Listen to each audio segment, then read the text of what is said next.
It's been way too long since I last posted an update, and I'm sorry about that. It's been getting difficult to balance work and collecting these stories, especially now as more of my coworkers are coming forward with tales to tell. The stories in this update will be in chronological order, so we're not skipping around too much. When I started out as a rookie, no one had really told me about all the weird things that could happen out in the woods. I'm assuming this was largely to prevent me from freaking out and abandoning the park. But a few months into my service, when I was still new, a friend and I were drunk at a party, and he opened up a bit. Yeah, it can get a little crazy out there, I guess. I think the worst ones are where people die when they just shouldn't, you know? Or when we find them dead, like 10 minutes after someone says they saw them last. They were fine when I passed them on the switchback, I swear. That sort of shit. Like, take this guy I found one spring out on a really popular trail. Someone comes into the VC freaking out about how some guy's lying in the middle of a path in this giant pool of blood. So we run out there, and we find this guy dead as a doornail. Which he absolutely should be, because the back of his head was like mashed potatoes. The skull was decimated, brains leaking out like custard filling, and the guy's old, so you figured, yeah, he probably fell and hit his head. Old people fall all the time, no big deal. Except that this area where he fell didn't have any big rocks, and there weren't even any stumps or big branches. On top of that, there's no blood trail, so he clearly died right where he dropped. Now, that's when you'd probably turn to murder, right? But there were people just out of the line of sight from this guy. If someone came up behind him and murdered him, there's no way someone wouldn't have heard. Even if someone had, there'd be a blood trail, splatter all over the place. But everyone on the scene said it looked exactly like he had fallen and smashed his head on a rock. So what the fuck did he hit his head on? Then there was this lady I found in a different park about 5 years ago, back when I was upstate. We found her in the middle of a stand of big junipers, curled around the trunk like she was hugging it or something. We picked her up to move her, and a fucking waterfall comes out of her mouth, splashes all over my shoes. Her clothes were dry, her hair was dry, but the amount of water in her lungs and stomach was phenomenal. Unreal, man. Coroner's report says the cause of death was drowning. She was completely full of water. This even though we're in the middle of the high desert, and there isn't a body of water for miles. No puddles, nothing. No sign of anyone else being out there either. I mean, yeah, it's possible they were murdered, but why go out of the way to do it like that? Why not just stab them and be done with it? I don't know, it just sits weird with me. Now, of course, this freaked me out a little bit. But we were wasted, and I guess I sort of wrote it off as a fluke. I also assume there might have been some exaggeration in there since, you know, we were wasted. No, I don't like talking about this next case very much. It was an awful situation that I've done my best to forget about, but of course, that's easier said than done. This happened about 6 months after the conversation with my friend at the bar, and up until that point, I hadn't really had a lot of weird shit go down for me personally. A few things here and there, and of course, the stares, but it's amazingly easy to get used to stuff like that when it's treated as if it's normal. This case was different. A guy with Down syndrome in his 20s went missing after his family lost sight of him on a major path. That was odd in and of itself, because this guy would never leave his mom's side. She was absolutely convinced that he had been kidnapped, and unfortunately, the ranger who came out, who isn't with the park anymore, was pretty insensitive. He insinuated that no one was going to kidnap someone, well, with that kind of disability. Not very tactful, to say the least. We wasted a lot of time trying to calm her down enough just to get some information about her son, and then we put out an official missing persons call. Because of the urgency of the situation, him mostly unable to function alone, we had local police come out and help us. We didn't find him the first night, which was heartbreaking. None of us wanted to think of him being alone out there. We assumed he must have kept wandering and was staying barely ahead of us. We brought out the helis the next day, and they spotted him in a little canyon. I helped bring him back up, but he was in bad shape, and I think we all knew he wasn't going to make it. He'd fallen and broken his spine, and couldn't feel his lower half. He'd also broken both his legs, one at the femur, and he lost a lot of blood. He was confused and scared while he was alone, so he'd probably exacerbated the injuries by dragging himself a little ways. I know it sounds awful, but while I was riding the copter with him, I asked him why he had wandered off. I just wanted something to tell his mother, to let her know it wasn't her fault, because he was fading fast, and I didn't think she'd get the chance to ask him herself. He was crying, and said something about how this sad little boy wanted him to come and play. He said the boy wanted to trade so he could go home. Then he closed his eyes, and when he woke up again, he was in the canyon. I'm not sure if that's exactly what he said, but that was the gist of it. He kept crying, asking where his mommy was, and I held his hand and tried my best to keep him calm. It was cold out there. He kept saying that. It was cold out there. My legs were frozen. It was cold out there, and it's cold in me.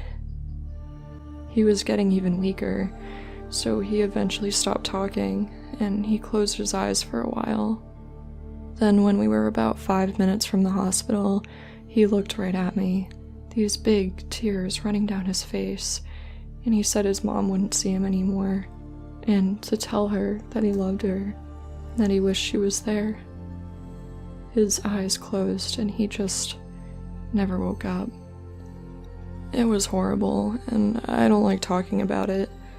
That case was one of the first ones that really rattled me badly. Because of how much this affected me, I reached out to a senior ranger who ended up helping me through it. As time went on and we got to know each other, he ended up sharing one of his own stories with me. It was disturbing, but it helped me to know that I wasn't the only one affected by things going on out there. This must have happened before you got here, because I think if it happened while you were here, you would have remembered it. I know it didn't end up in the news for some reason, but most people who have been here long enough just know about it. The park had just sold off a portion of land to a logging company, and it was this big controversial thing, but it wasn't that large or old of a plot, and it was right after the recession, so we needed the cash bad. Anyway, they're out there felling this plot of land, and we got a call from the loggers that we needed to get our supervisors out there right away.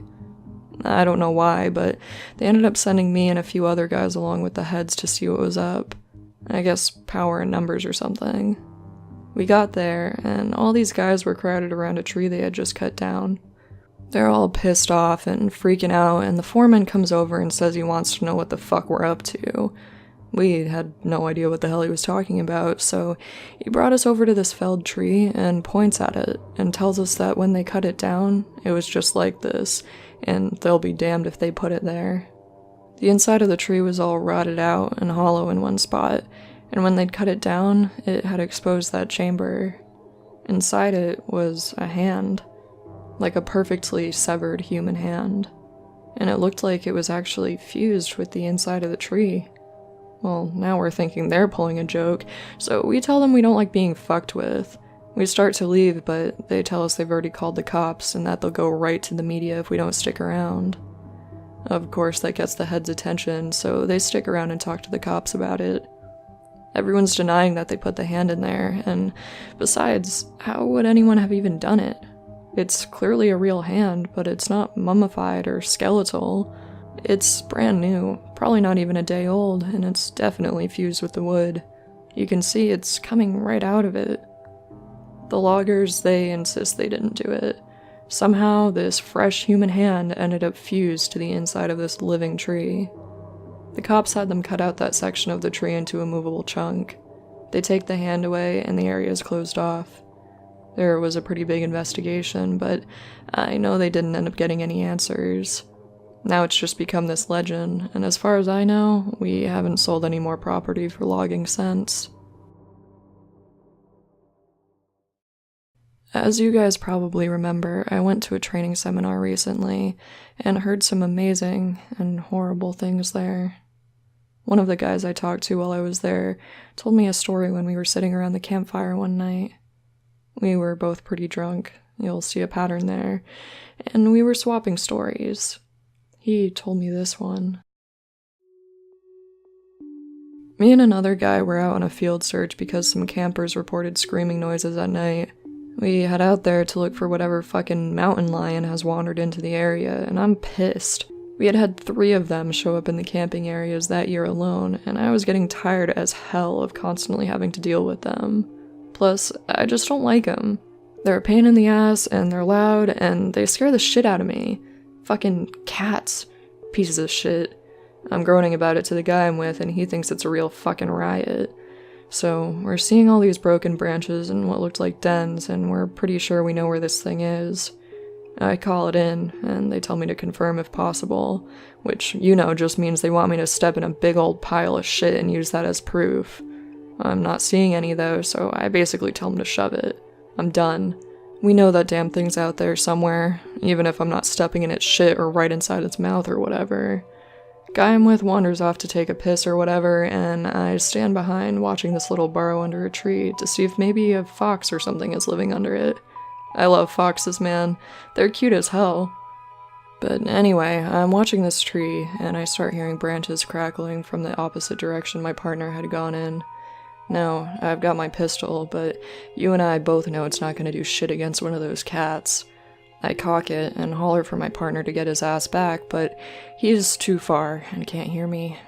I stand up and get my sights on where I think the thing's coming from, and I shit you not, man, I just about pissed myself. This guy is coming towards me, and he's backflipping through the fucking woods. Like, instead of walking, he's doing these crazy fucking backflips, and I swear to God he cleared every fucking log and bush in his path, like he knew right where he was going. I yell at the guy to stop right where he is, and then I have a gun pointed right at him, but he just keeps coming, and I kinda lost it.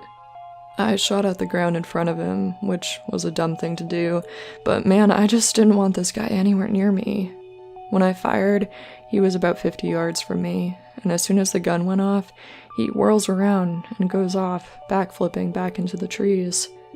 My partner heard my gun go off and ran back to ask what was up, and I tell him there's some weirdo out here hopped up on God knows what, and we needed to get the hell out of there. I let the cops know what happened later, and I didn't get in trouble for firing, but man, I don't know what that motherfucker was on, but I've never seen anything like that before. Shit was absolutely crazy. I think we can all agree that there's stuff going on out here in the woods, and while I'm not going to go spout off about what it could be or offer any theories, what I want people to take away from all this is that it's so damn important to be safe when you're out here. I know a lot of you think you're invincible, but the fact is, you can die out there, or be hurt, or go missing.